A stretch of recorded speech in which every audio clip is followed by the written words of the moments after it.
A deal would be done when there was a wage that met what the workers needed and provided the services that students and families deserve. Ontario's school system is headed towards another strike because one of the unions can't take yes for an answer.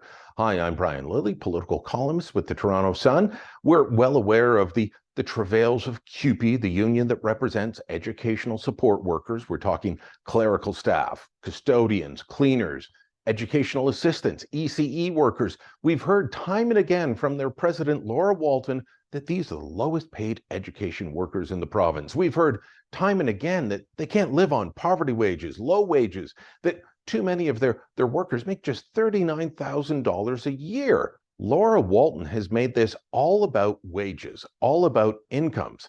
Of course, she hasn't told you that many of those workers making $39,000 a year actually earn between $23 and $29 per hour, but they work part-time, 6 hours a day, 194 days a year. They work when school's in. They don't work when school is out. It's that simple. Their services aren't needed if students aren't in class. And so that's the job, a part-time job for part of the year that comes with a good hourly wage. It comes with a great benefits package that is continued year-round even when the workers are laid off, and it comes with a defined benefits pension plan. These are workers who are either enrolled in the teacher's pension plan, one of the richest in the country, or OMERS, another one of the richest in the country. So Laura Walton has been declaring poverty this whole time. She's made this about the lowest income workers in the country. And yet when the Ford government went to her and said, okay, we'll increase wages for the lowest workers at about 3.5%, and we'll do about 2% for the higher income workers, she said no, it had to be across the board.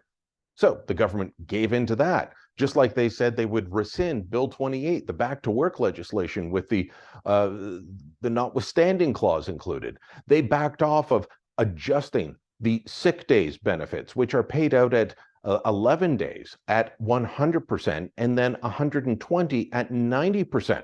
They wanted to lower some of that on the back end to try and coax people who could go back to work to get back to work. The union said no. The government gave in. They keep giving in to union demands, and the union keeps finding new demands to make or to just say, no, we won't accept this. Well, Walton has given 5-day strike notice, meaning that as of Monday, Ontario schools will once again be shut down, students kept out of the classroom, parents left scrambling, trying to find other arrangements. And Walton wants to make you think that this is all about services for students, but let's look at some of the demands that are actually in their proposal. They want workers who currently work 30 hours a week bumped up to 35 hours a week. Why? So that they can be considered full-time workers. And they want workers who are paid 35 or 37.5 hours a week to be paid at 40 hours a week. Look, in the private sector, it's very common to have a 37.5-hour work week. That's an 8-hour day with a half-hour unpaid lunch.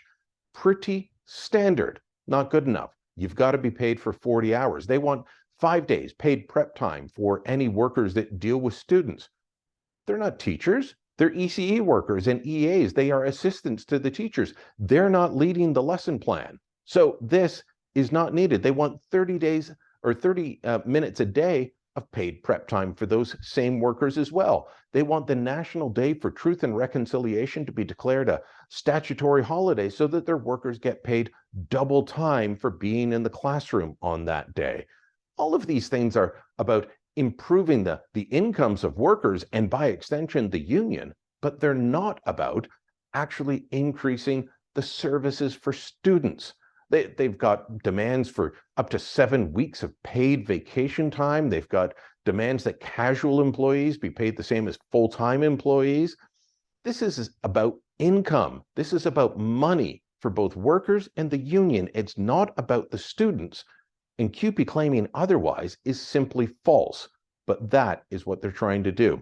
If you want to find more on this, look up my column at thetorontosun.com, where I've got links to the union's actual demands spelled out on their website. You can decide for yourself. You don't have to take it from me.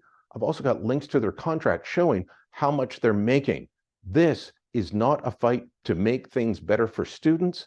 It's about making things better for workers. That's what unions are there to do. But don't tell me it's about the students.